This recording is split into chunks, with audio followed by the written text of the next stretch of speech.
అసలు ఈ ట్రిబ్లుక్తో కొడితేనే చేప పర్ఫెక్ట్గా కొట్టగలిగేటట్టు ఉంటాం మనం. ఎందుకంటే ఒక ముళ్ళు కాకపోయినా ఒక ముళ్ళు అయినా తగులుతుంది. ఇది బెండ్ అనేది స్ట్రైట్గా ఉంటే మనం చేపలో తినేటప్పుడు చక్కగా మనకు ఈజీగా తెలుస్తుంది.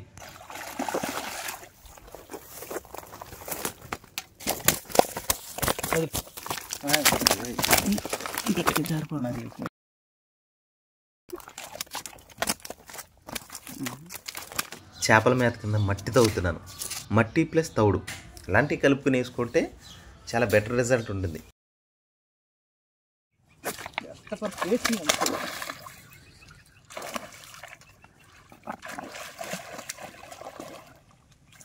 హాయ్ ఫ్రెండ్స్, ఈరోజు నేను ఫిషింగ్కి వెళ్తున్నాను ఫ్రెండ్స్. ఆఫ్టర్నూన్ టైం అయితే బయలుదేరాను ఫిషింగ్కి. చూస్తున్నారు కదా, చక్కటి లొకేషన్స్ అయితే ఉన్నాయి మనకి ఫిషింగ్కి వెళ్ళేటప్పుడు. ఆ ముందు వేవ్లో కనిపించేది వచ్చేసి సిమెంట్ ఫ్యాక్టరీ అనమాట ఫ్రెండ్స్. సిమెంట్ ఫ్యాక్టరీలు ఇటు సైడ్ చాలా ఉన్నాయి. పులిచింతల డ్యామ్కి వెళ్ళే ఈ దారి మొత్తం కూడా చాలా బాగుంటుంది. అసలు నిజంగా ఒక మంచి అనుభూతి అయితే కలుగజేస్తుంది చూస్తుంటే. మంచి పల్లెటూర్లు చూస్తున్నారు కదా. సిమెంట్ ఫ్యాక్టరీకి ఇది ఒక దారి వేసుకున్నారనమాట. ఇది ఒక నీటి గుంట. చూస్తే మొత్తం గ్రానైట్ బండలాగా ఉంటుంది. వాటినే కొంచెం పొడిగా చేసి ఇంకా కొన్ని కెమికల్స్ కలిపి మన సిమెంట్గా తయారై వస్తుంది. చూస్తున్నారు కదా, మనం కృష్ణా రివర్ దగ్గరకు వస్తున్నాం. సండే సెటప్ చేసాం మొత్తం చక్క. ఈ నీటిలో పడవలు అనేది అప్పుడప్పుడు మన ఫోటోల్లో చూసుకోవడమే. నా రియల్ లైఫ్లో ఇప్పుడు చూస్తున్నాను ఇదంతా. ఒక చిన్న డాక్యుమెంటరీలా తీసుకున్నాను ఇదంతా కూడా నేను. చూస్తున్నారు కదా, ఆ చుట్టుపక్కల మొత్తం కొండల మధ్యలో కృష్ణా రివర్. అందులోని అందమైన పడవలు, పాత పడవలు ఎంతో కష్టపడి అలసిపోయినట్టున్నాయి. వాటిని చూస్తుంటే, ఆ పొజిషన్ చూస్తుంటే చాలా ముచ్చటగా ఉంది. ఈ ఇంత అందమైన లొకేషన్ నుంచి ఇప్పుడు ఎంట్రన్స్ అవుతున్నావు చూడండి మీరు. అసలు జంగల్లోకి, ఇలాంటి జంగల్లో వెళ్ళేటప్పుడు మాత్రం చాలా జాగ్రత్తగా వెళ్ళాలి. అసలు ఈ చెట్లలో దాటుకొని ముందుకెళ్ళేటప్పుడు ఇదైతే నేను గోప్రో చిన్న కెమెరాతో నేను రికార్డింగ్ చేసుకుంటూ వెళ్ళాను. ఎందుకంటే మొబైల్ పట్టుకొని తీయడం చాలా కష్టం. ప్రతిదీ కూడా నా 2 చేతులతో కూడా పని చేసుకుంటేనే బావాలి. అటు కొమ్మ ఇటు రెమ్మ అనుకుంటా నెట్టుకుంటా తోసుకుంటా ఈ బండ్లలో నడుచుకుంటా అసలు చాలా ఇబ్బందిగా వెళ్ళాలి ఈ రోడ్డు. వెనక్కి తిరిగి చూసామంటే కన్ఫ్యూజ్ అయిపోతాం. ముందు వేవులను నడుచుకుంటూ వెళ్ళిపోవాలన్నమాట. ఇలాంటి దారుణమైన దట్టమైన అడవుల్లో వెళ్ళేటప్పుడు మాత్రం చాలా జాగ్రత్త అనేది మాత్రం ఖచ్చితంగా పాటించాలి ఫ్రెండ్స్. మీరు మాత్రం ఫిషింగ్కి వచ్చేటప్పుడు మాత్రం చాలా ఎలాంటి సిచ్యువేషన్ ఉంటే మాత్రం చాలా జాగ్రత్తగా వెళ్ళాలి. ఇంకోటి ఏంటంటే వెంట ఆయుధాలు కూడా పక్కా ఉండాలి. చాలా జాగ్రత్త అనమాట. ఎప్పుడు ఏమొస్తుందో కూడా అటాక్ చేస్తుందో కూడా తెలియదు. అసలు ఇలాంటి సిచ్యువేషను, అసలు ఎంత దారుణమైన సిచ్యువేషన్లో ఫిషింగ్కి వెళ్తున్నానంటే, ఒకప్పుడు నాకు లొకేషన్లు చాలా అందమైన లొకేషన్లు ఉండేవి. కానీ ఇప్పుడు నేను కృష్ణా రివర్ సైడ్ ఉంటున్నాను కాబట్టి సో స్పాట్లో నేను వెతుక్కోవడం జరుగుతుంది. వెతుక్కొని ఫిషింగ్ చేయడం. ఖచ్చితంగా షూ అనేది కంపల్సరీగా యూజ్ చేసుకోవాలి. అన్ని ముళ్ళ కంపలు, ముళ్ళ చెట్లే. ఇవన్నీ దాటుకొని నేనైతే స్పాట్కి అయితే వచ్చేసాను. ఈ స్పాట్కి రావడానికి అయితే దగ్గరగా నేను ½ అన్ అవర్ నడిచాను అనమాట. ఈ చెట్లలో అంత లాంగ్ లెంత్ అయిపోతుంది. వీడియో కటింగ్ చేసి మరీ పెట్టాను. కొంతమంది లొకేషన్ చెప్పన్నా అంటున్నారు ఫ్రెండ్స్. అసలు లొకేషన్ చెప్పాలంటే ఇలాంటి దట్టమైన అడవులు, దారుణమైన అడవులు మీరు రాగలుగుతారా? రావాలంటే నెమలపురి విలేజ్కి అయితే వెళ్ళండి. సాహసం చేసి పట్టండి చేపలు. ఇదైతే ఖచ్చితంగా చెప్తున్నాను నేను. మనం ఒకసారి అనుకుంటే ఫిషింగ్ ఇంకోసారి జరుగుతుంటుంది. చూస్తున్నారు కదా, వచ్చినప్పుడు మాత్రం చాలా డేంజర్. కొంచెం యాక్చువల్గా నేను ఎక్స్పెక్ట్ చేసిన ప్లేస్ కంటే వాటర్ పెరిగిపోయింది కాబట్టి నేను ఇంకో ప్లేస్కి అయితే వెళ్తున్నాను. ఈసారి మేత చేపలకి చెరవాయి కింద ఇసిరేటప్పుడు, తవుడిని ముద్దల కింద చేసేసేటప్పుడు మట్టి కూడా కలుపుతున్నాను అనమాట. మట్టి కలపడం వల్ల ఏంటంటే మనకు బెనిఫిట్, తవుడు అనేది కొంచెం ముద్దలాగా గట్టిగా అవుతుంది. చేప తినడం మొదలు పెడితే కొంచెం లేట్గా తింటుంది. తవుడు ముద్దగా వేస్తే వెంటనే తినేసి వెళ్ళిపోతుంది. సో ఈ మట్టిలాగా కలిపేస్తే ఏంటంటే కొంచెం లేట్గా మెల్లగా తింటూ ఉంటుంది. మనం ఎక్కువసేపు ఫిషింగ్ అనేది చేసుకోవడానికి బాగుంటుంది. ఓకే, మనం వేసిన మేత దగ్గర కూడా చేప ఎక్కువసేపు తింటుంది కాబట్టి అక్కడే ఉంటుంది అనమాట. ఓకేనా, అలా ముద్దల కింద కలిపి అయితే ఖచ్చితంగా వేసుకోవాలి. మనం ఎక్కడ చేపలు పట్టాలని సరే తవుడైపోతే మాత్రం చేప అయితే రాదు అసలుకి గేలం దగ్గర. ఏదైనా ఒక స్పాట్ని ఎంచుకోవాలి. ఆ స్పాట్ని మనం చేపలు వచ్చేటట్టుగా ప్రిపేర్ చేసుకోవాలి. ప్రిపేర్ చేసుకుంటేనే మనం ఫిషింగ్ చేయగలుగుతాం. ఓకేనా, అది మాత్రం గుర్తుపెట్టుకోండి.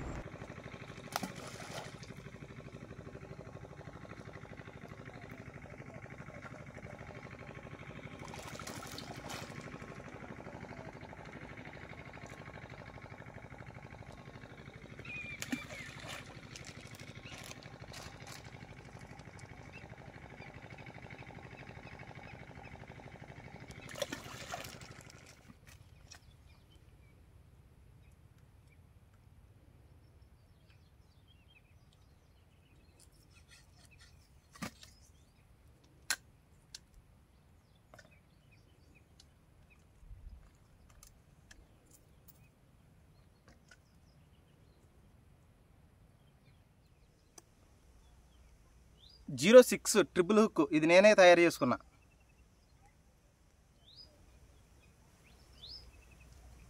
బ్రాండెడ్ లైన్తో తయారు చేశాను దాన్ని.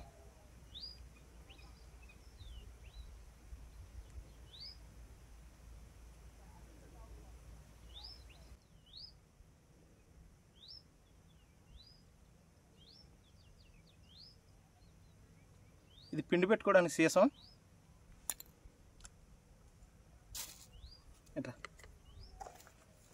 బెండి చూసారా? ఈ పిన్నిస్తో ఇక్కడ ఇట్లా కట్టుకునే స్టైలు, ఈ పద్ధతి అంతా నాదైతే కాదు. ఇది నేను ఒక వీడియోలో చూశాను, ఎఫ్ఆర్ ఫిషింగ్. ఆ అన్న తయారు చేస్తుంటే దాన్ని చూసి నేను కూడా తయారు చేసుకున్నా. చాలా క్లారిటీగా అయితే వీడియోలో చెప్పాడు. యాజ్ యూజ్గా సేమ్ తయారు చేశాను. చాలా బాగా చెప్పాడు. ఇది బెస్ట్ రిజల్ట్ కూడా ఉంటుందని నాకు నమ్మకం ఉంది ఈ నెమ్మలేకలతో. ఆయన ఎట్లయితే చెప్పాడో చేసుకుంటే బెటర్ ఉంటుందని నేను ఆల్రెడీ చేసుకొని ట్రై చేశాను. మంచి రిజల్ట్ ఉంది. మీరు కూడా వీలైతే ఇట్లా తయారు చేసుకోండి ఫ్లూట్ ఫిషింగ్కి. బాగుంది. థ్యాంక్స్ ఎఫ్ఆర్ ఫిషింగ్ అన్న. ఒక మంచి ఐడియా అయితే మాకు ఇచ్చావు.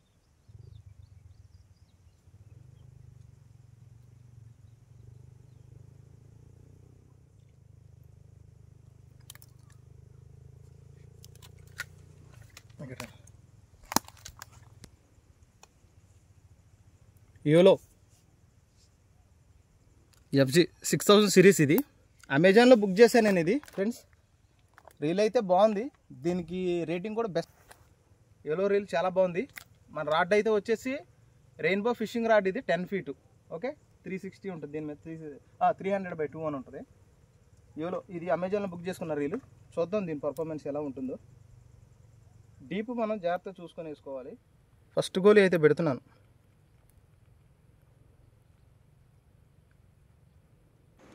నేను లాంగ్ లెంత్ ఫిషింగ్ ఆడుతున్నాను కాబట్టి బ్రాండెడ్ లైన్ మీద సో ట్రిపుల్కి అయితే ప్లే చేస్తున్నాను. ఎందుకంటే సింగిల్ హుక్ మీద దూరంతో కొట్టేటప్పుడు షాటు ఒక్కొక్కసారి చేప మిస్ అయిపోతుంది. మనం అనుకున్న టయానికి అనుకున్న 1, 2, 3 చేపలైనా పట్టాలంటే ఖచ్చితంగా ట్రిపుల్ హుక్ అనేది యూజ్ చేయాలి. అది కూడా మంచి హుక్ వాడాలి. లేకపోతే అది కూడా లాంగ్ లెంత్ మీద షార్ట్ కొట్టినప్పుడు వదిలించుకునే అవకాశం ఉంటుంది. అది వదిలించుకోకుండా మనం ఎక్కువ డేలా వదలకూడదు అనమాట. టైట్గా వైరు పట్టుకొని చేపనైతే గుంజుకోవాలి. చూడండి నేనైతే ఏ విధంగా చేపలు పట్టానో ఖచ్చితంగా చూడండి. లాంగ్ డిస్టెన్స్ ఫిషింగ్ చేశాను కాబట్టి కొంచెం జూమ్ అనేది చేయలేకపోయాము. అయినంతకాడ జూమ్ చేశాను ఫ్రెండ్స్, చూస్తుండండి.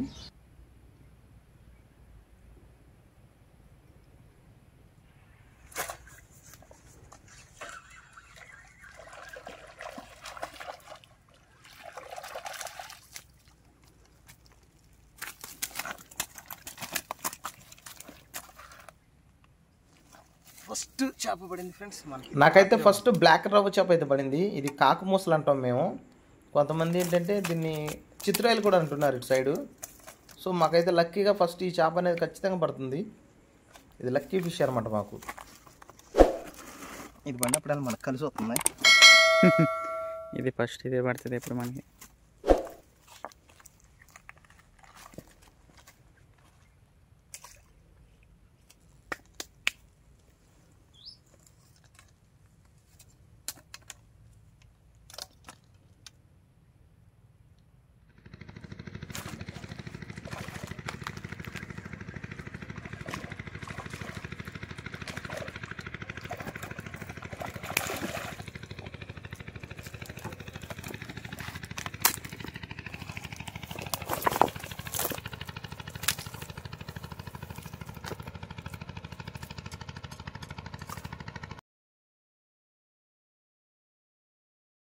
ఓకే, ఇప్పుడు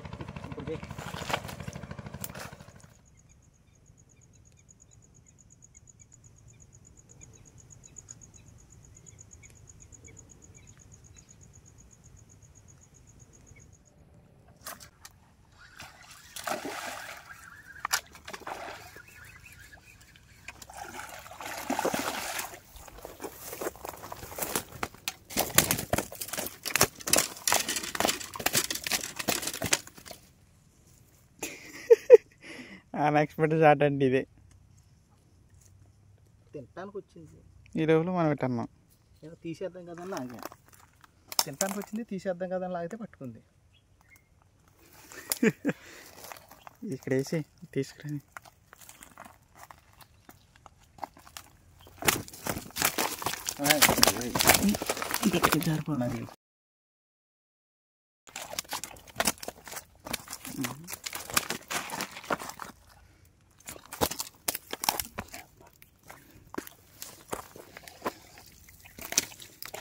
జారిపోతుంది. వదులు అది దాన్ని ఇక్కడే చంపుతాను. జారిపోతుంది, మరి నేనేం చేయను. గోపి కడుకోవాలి ఎందుకు అర్థమైంది చూడ.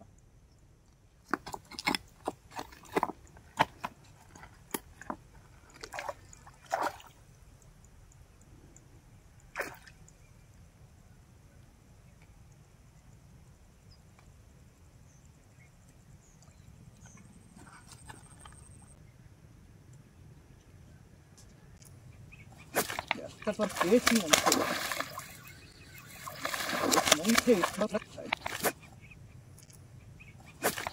for facing and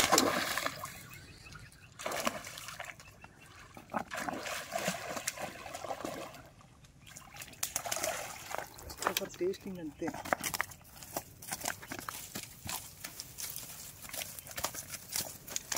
అంత గట్టి గట్టపోతే ముళ్ళు దిగలం.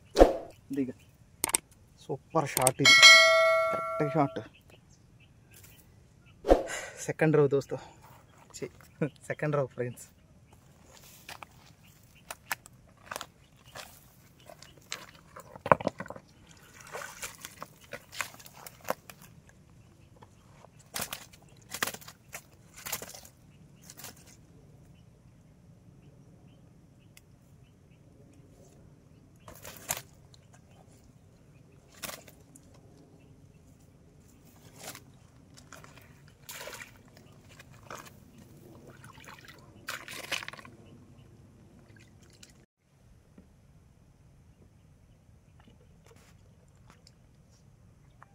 ఈ గ్యాప్ అనేది ఉండాలి ఖచ్చితంగా ట్రిపుల్ కాడేటప్పుడు.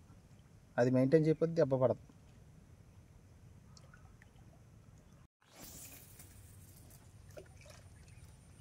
కరెక్ట్ పాయింట్ చూడు, ఇదేనా? నాకు యానిమల్ దొరకలేదు.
మనకు పడ్డ చేపలు అయితే వలలోనే చూపిస్తున్నా ఫ్రెండ్స్, ఎందుకంటే చీకటి పడిపోయింది, జంగల్లో వెళ్ళాలి. సో నేను అందుకే వలలోనే చూపిస్తున్నాను. వీడియో నచ్చితే లైక్ చేయండి, సబ్స్క్రైబ్ చేసుకోండి.